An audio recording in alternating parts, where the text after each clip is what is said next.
వేసుకొని తిరిగారు, సొంత చెల్లెళ్ళకే వెన్నుపోటు పొడిచారు. 5 కోట్ల మంది ఆంధ్ర రాష్ట్ర ప్రజలకు బీజేపీ పార్టీకి ప్రత్యేక హోదాను తాకట్టు పెట్టారు. ఈరోజు జగన్మోహన్ రెడ్డి గారు ఢిల్లీలో ధర్నా చేస్తారా? ప్రత్యేక హోదా కోసం ఎందుకు చేయలేదండి ధర్నాలు? 5 సంవత్సరాల మీద అధికారంలో ఉన్నారు కదా, మరి ఢిల్లీలో మీరు ప్రత్యేక హోదా కోసం ఎన్నిసార్లు ధర్నాలు చేశారు? ప్రత్యేక హోదా అసలు ఊసే లేకుండా చేశారు కదా. ప్రత్యేక హోదా గురించి మీరు ఏ రోజు పట్టించుకోలేదు, పోలవరం గురించి మీరు ఏ రోజు పట్టించుకోలేదు, రాజధాని గురించి అని చెప్పి 3 రాజధానులను కన్ఫ్యూజ్ చేశారు. ఆఖరికి కడప స్టీల్ ఫ్యాక్టరీని కూడా మీరు పట్టించుకోలేదు. విశాఖ స్టీలు మన రాష్ట్రానికే తలమానికమైన అమ్మేస్తామన్నా కూడా పట్టించుకోలేదు. ఈరోజు మాత్రం ఢిల్లీకి వెళ్ళి ధర్నా చేస్తారట.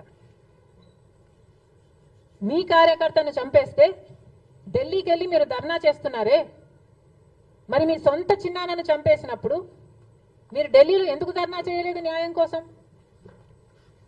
జగన్మోహన్ రెడ్డి గారు సమాధానం చెప్పాలి.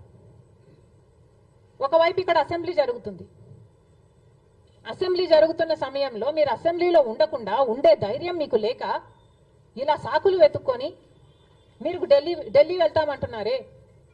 అంటే అసెంబ్లీలో ఏ బిల్లు ప్రవేశపెట్టినా అది ప్రజలకు వ్యతిరేకమైన అది పాస్ అయిపోవాలనా? మీరు ఉన్నదే 11 మంది. కనీసం ఆ బిల్స్ మీద డిస్కషన్ మీకు అవసరం లేదా? మీరు కొట్లాడాల్సిన అవసరం లేదా?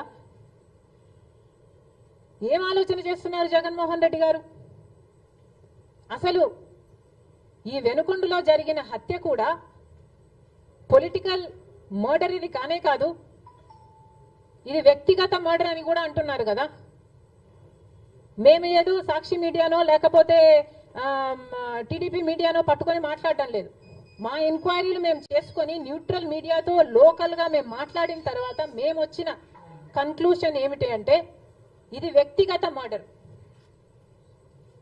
మొన్నటి వరకు కూడా హత్య చేసిన వాళ్ళు, హత్య గురైన వాళ్ళు ఇద్దరూ వైసీపీతోనే ఉన్నారు. మరి అలాంటప్పుడు ఇది పొలిటికల్ మర్డర్ ఎలా అవుతుంది? ఈ పొలిటికల్ మర్డర్ అని మీరు చెప్పి మీరు ఢిల్లీకి వెళ్ళి ధర్నా చేస్తున్నారా? దేనికి? మీ ఉనికి కాపాడుకోవడం కోసం, మీ పార్టీ కోసం అని చెప్తున్నారు. ప్రజలు ఏం ఆలోచిస్తారు? ఈరోజు వరదలు వస్తున్నాయి మన రాష్ట్రంలో, వారిని వెళ్ళి పరామర్శించాలని మీకు అనిపించలేదు. కానీ వ్యక్తిగత మర్డర్లో మీ పార్టీకి సంబంధించిన 2 కొట్టుకొని చచ్చిపోతే ఈరోజు మీరు ఢిల్లీకి వెళ్ళి ధర్నా చేస్తారా? ప్రజల కోసం మీరు ఎందుకు నిలబడలేదు? మీ పార్టీ వాళ్ళు ఓటేస్తే మీరు గెలిచారా? మీ పార్టీ వాళ్ళ కోసమే మీరు ముఖ్యమంత్రి అయ్యారా? 5 సంవత్సరాలుగా మీరు ప్రజల కోసం పనిచేయలేదు, కానీ ఈరోజు ఢిల్లీకి వెళ్ళి ధర్నా చేస్తారట. సిగ్గుండాలి కదా. కానీ ఈ విషయంలో పోలీసులను కూడా అడుగుతున్నాం. నడి రోడ్డు మీద ఇలా హత్యలు చేసుకుంటుంటే పోలీసులు ఏం చేస్తున్నారు? ఆంధ్ర రాష్ట్ర పోలీసులుగా మీ బాధ్యత కాదా లా అండ్ ఆర్డర్ మెయింటైన్ చేయడం? ముఖ్యమంత్రి గారు, డిప్యూటీ ముఖ్యమంత్రి గారు చంద్రబాబు గారు, పవన్ కళ్యాణ్ గారిని కూడా ప్రశ్నిస్తున్నాం.